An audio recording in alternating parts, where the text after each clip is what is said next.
Oh, when it all falls down. This the real one, baby. Oh, when Southside, South. Where would I be without you, baby? It was all a dream. I used to read Word Up magazine. Salt and pepper and heavy D up in the limousine. Magic Molly Mall. I let my tape rock. I cannot trust you, and I'm forced to let you go.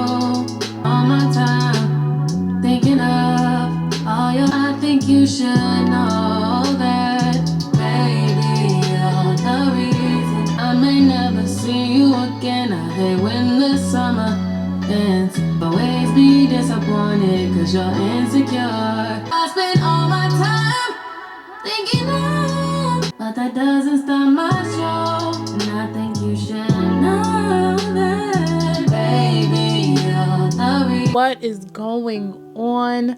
Welcome to the 20 Somethings podcast. I'm your host, Lex, also known as Lex Goody on my Instagram and TikTok. So make sure you follow me, make sure you like, make sure you subscribe, and turn on your post notification bell so you can see every time I post a video. Here on the 20 Somethings podcast, we talk about the unexplainable, unconventional, unprovoked, and provoked topics and life experiences while being your 20 somethings. What's up, guys? I'm feeling real good today. I'm feeling real nice. As y'all saw from my little music break, you know, I got the little Tito's on deck here. Like, I'm feeling real nice, real good. You know, we bumping that good old Mariah the Scientist, you feel me? Just chilling, you know, not too much in our bag, but in our bag just enough, okay? Because sometimes you just got to be in your bag just enough, you know, so niggas ain't playing your top, you feel me? Like, us guys, hi. Nah, so annoying. I really be so happy to make these videos. Like, a lot goes into these podcast episodes. I feel like some of y'all probably like, oh, maybe not. Like, bitch, please, you know, you just sit down and hit record and it's good. No, there's so much shit that goes on behind the scenes of recording 20 somethings that, like, when I finally can just sit down and turn on the camera, I'm just so happy. I'm so relieved because I'm like, this is what I do it for. I'm so happy. So I just want to thank you guys so much for being here. Again, we are almost 3 months into recording 20 somethings and many more to go. I'm so excited to see where this podcast will go. I think it's great things. Guys, please don't ever feel afraid to leave comments or privately message me on my Instagram, my Twitter, my TikTok, even Threads. I'm on Threads. You know, you could tag me in some shit and be like, hey Lex, can you talk about this? I'm so down to it. I love hearing what you guys want to hear about, you know. But I gotta pat myself on the shoulder because I do be coming up with good topics to talk about. Like, not to toot my own horn, toot, you know what I'm saying? Not to toot my own horn, but I'm a toot it, babe. I'm a toot it. Without further ado, let's really get into this episode. Today in this episode, we are talking about how titles breed entitlement. Let's get into it. I noticed, like, every time I start dating somebody, it's all like peaches and cream, like, it's just so good, right? And I'm not even talking honeymoon stage shit. Like, I'm talking just like, it's just a neutral plane and y'all are dating and it's fun, it's still cool, everybody's still putting on their best show, but it's not honeymoon, but it's still best show, you know, if that makes sense. I noticed that, like, when I'm dating motherfuckers, everything be all good, but as soon as I agree to a motherfucking relationship, the fucking crazy starts popping the fuck out, okay? The possessiveness, all the fucking weird shit. I'm talking motherfuckers want your location. Thank God I was never that much of a simp. I ain't giving out my location. I'm sorry. If you feel like you need my low, you already don't trust me. We don't need to be in this, period. Like, all right? Like, and mind you, those be the same people that be more outside than you, but they want your location. Boy, please. Anyway, just want to know every move you make type shit. And not even on some like, hey, babe, just got to the store. Hey, babe, just da-da. No, they're like, yo, did you just leave?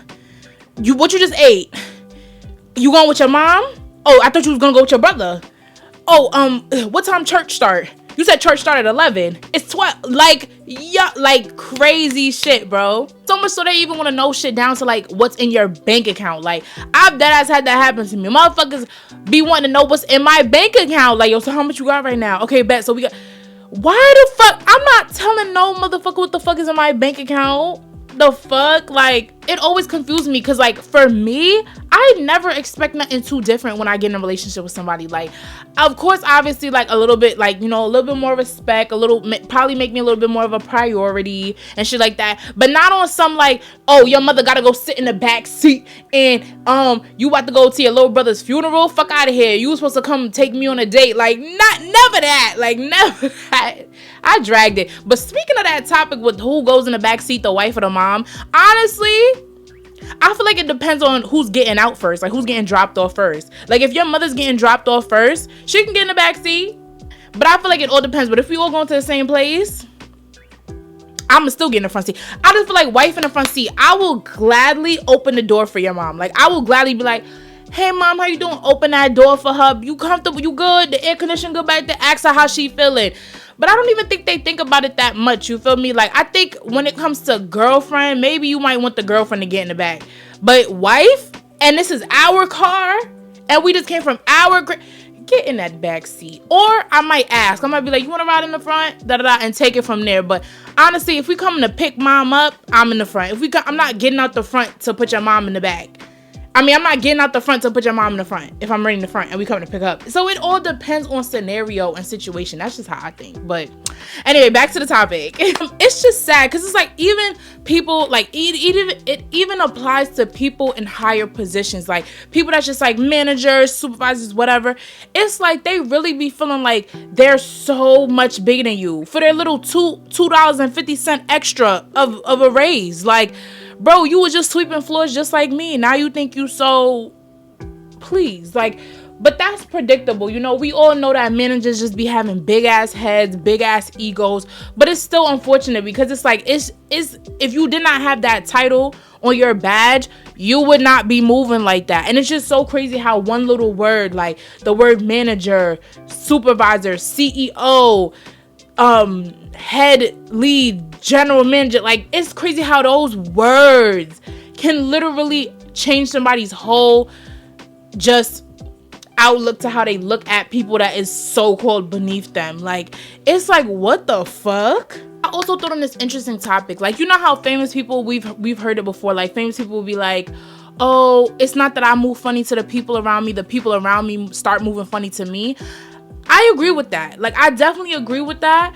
But I could also say, like, I feel like since people always like being 10 steps ahead, I feel like people start moving funny to famous people because they feel like that famous person might start gaining this like entitlement, this big head, this big ego, to where they might see that those people aren't as of value or maybe start expecting more. I don't know. You know, I don't really know. Everybody's situation is different. But I feel like those people that move funny be moving funny first because they know that like you're in a position to choose whichever direction you want to go now that you're famous. Like you could cut these people off. You can be like, oh fuck you. You know, you can have people at your fingertips. Like it's so much to that point where it's just like I feel like people subconsciously just be ready to, they just act weird because they don't know how to move because they don't know how you're gonna move. So I think that's where that comes into play. But it's just really fucked up how people really start feeling obligated and entitled to you, your body, and all that shit once you start getting close to them or once you give them that certain title. Because I don't know about y'all, but I don't give a fuck if a nigga be eating my ass from the front to the back, alright?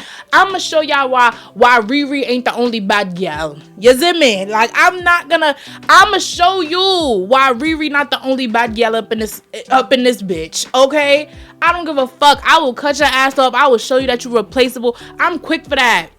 I'm quick for letting a nigga that you want to act like you love me, but then I see some little shit. I'm quick to be like, alright, let me show you why you're not special. Let me show you why you tried it. Okay, because I don't like that. And I feel like for me, I don't ever need to be a bitch that acts entitled or obligated once we together. I'ma still be the same person. But I feel like when people start fucking with me and they get me to that certain place, they be on some like, oh word, I was able to get Lex to settle down. I was able to get her order myself. Bet, let me start being entitled and asking her for shit and making her be a whole different person than who she is. You knew who you was when you met me, my nigga.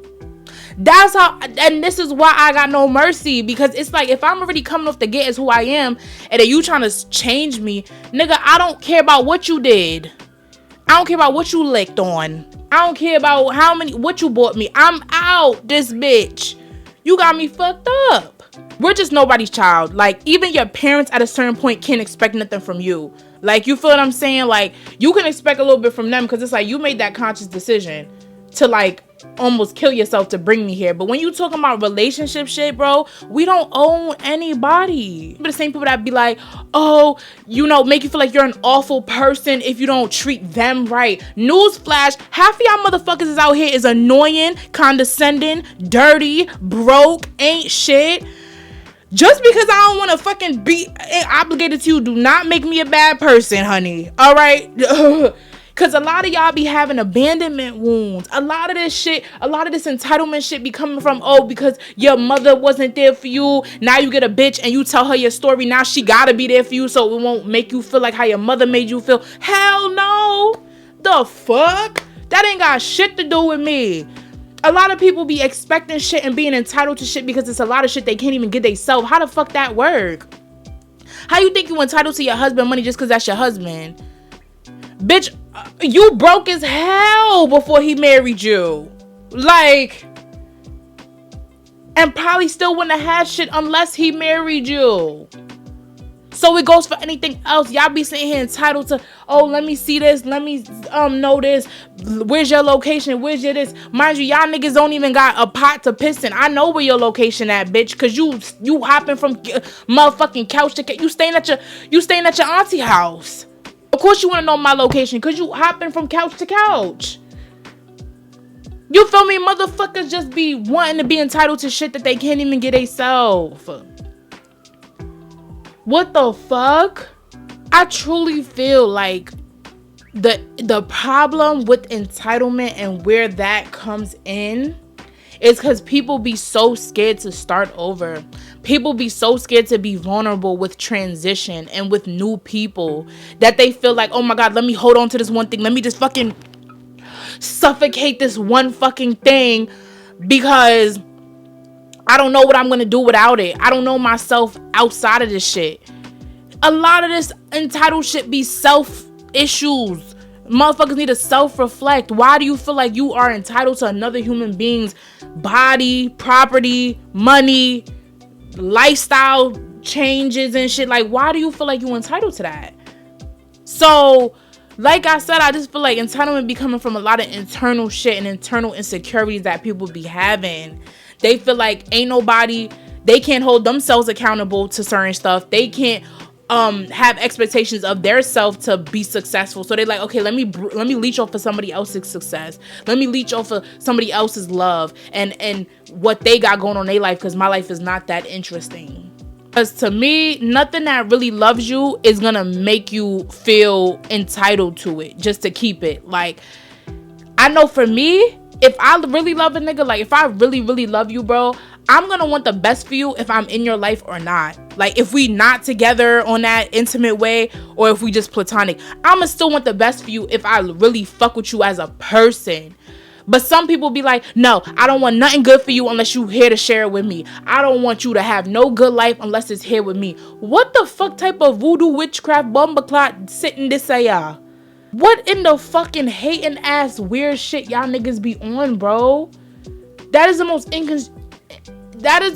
insecure, inconsiderate shit ever. And this is why I don't be putting shit past nobody. Because as soon as y'all have a fallout, and as soon as niggas don't get their way to what they feel like they entitled to, now they wishing bad on you. Now they don't want the best for you. Now niggas is like, oh, fuck you. You ain't never gonna have nothing better than me. Da da da. What the fuck? That right there is an automatic red flag of entitlement.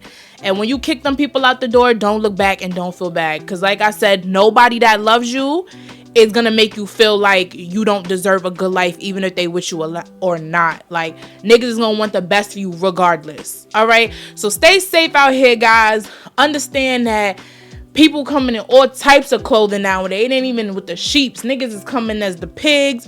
Niggas is getting dressed up in all types of clothing. The dog puppy clothing, the cat clothing, you know, all types of shit. So stay dangerous, because everybody out here looking for their next little come up in their relationship, in their trick, in their sugar daddy, in their friends.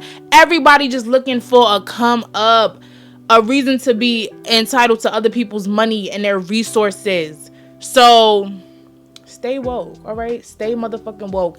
And also stay up to date on the 20 somethings podcast. Make sure you have on your post notification bell. And you can follow me on all my social medias. They'll be down in the description down below. And I'll see you guys in my next one.